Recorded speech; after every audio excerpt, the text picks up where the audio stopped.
Ischaemic stroke management 2026 में काफी सारे रीसेंट चेंजेस हुए हैं। सबसे बड़ा चेंज है कि पहले हम क्या समझते थे कि स्ट्रोक जो है वो सिर्फ एक टाइम बेस्ड मैनेजमेंट है, लेकिन अब वो टिश्यू बेस्ड हो गया है।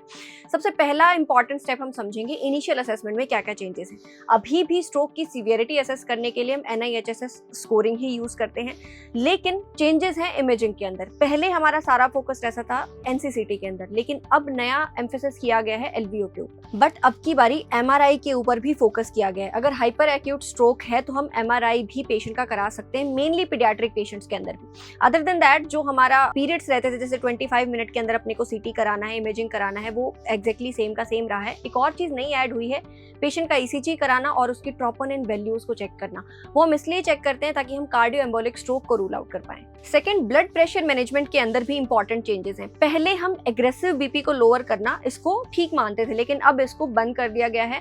अब हमें एकदम से BP को लोअर साइड पर नहीं लेकर जाना है। परमिसिव हाइपरटेंशन को अब अलाउ कर दिया गया है। अगर थ्रोम्बोलाइसिस करने वाले हैं तो उससे पहले BP होना चाहिए 185/110, इससे नीचे ही रहना चाहिए। और अगर आपको थ्रोम्बोलाइसिस नहीं करना है तो आप तब तक ट्रीट नहीं करोगे जब तक कि BP की वैल्यू 220/120 से ज्यादा हो। Then third part, previous guideline के अंदर हाइपरग्लाइसीमिया पर ही पूरा फोकस था, लेकिन अब की बारी हाइपोग्लाइसीमिया को भी इक्वल इंपॉर्टेंस दिया है। अगर हाइपोग्लाइसीमिया में है पेशेंट 60 mg से पर नीचे उसका ग्लूकोज है तो हमें IV डेक्सट्रोज देना है, और अगर हाइपरग्लाइसीमिया में है तो फिर हम करेंगे इंसुलिन इन्फ्यूजन, जो कि हम कंसीडर करते हैं अबव 180, यानी हमारा टारगेट ब्लड ग्लूकोज होना चाहिए 140 to 180। नेक्स्ट पार्ट है हमारा थ्रोम्बोलाइसिस। अभी भी जो हमारी स्टैंडर्ड थ्रोम्बोलाइसिस की विंडो है वो 4.5 आवर्स ही है, लेकिन अगर इमेजिंग मिसमैच है और आप ज्यादा ब्रेन सेव कर सकते हैं तो इसको 9 आवर्स तक भी हम बढ़ा सकते हैं। ये आपको अपडेट ध्यान रखनी है। और एक और इंपॉर्टेंट अपडेट है, थ्रोम्बोलाइसिस हमें नॉन डिसेबलिंग स्ट्रोक के अंदर नहीं करना है, माइल्ड में नहीं करेंगे। सिर्फ और सिर्फ हम तब करेंगे जब हमारा डेफिशिएंट स्ट्रोक प्रेजेंट होगा, जो इन कंडीशंस में रहता है।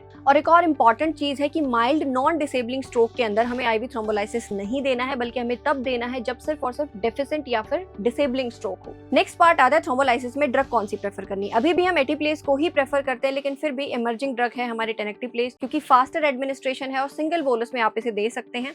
अभी तक इसको स्टैंडर्ड ड्रग नहीं बोला है, अभी तक एटीप्लेस ही है। एंड लास्ट इंपॉर्टेंट चेंज है, पहले थ्रोम्बेक्टोमी विंडो हमारी 6 आवर्स तक थी, लेकिन अब उसको बढ़ाकर सेलेक्टेड पेशेंट्स के लिए 24 आवर कर दिया है।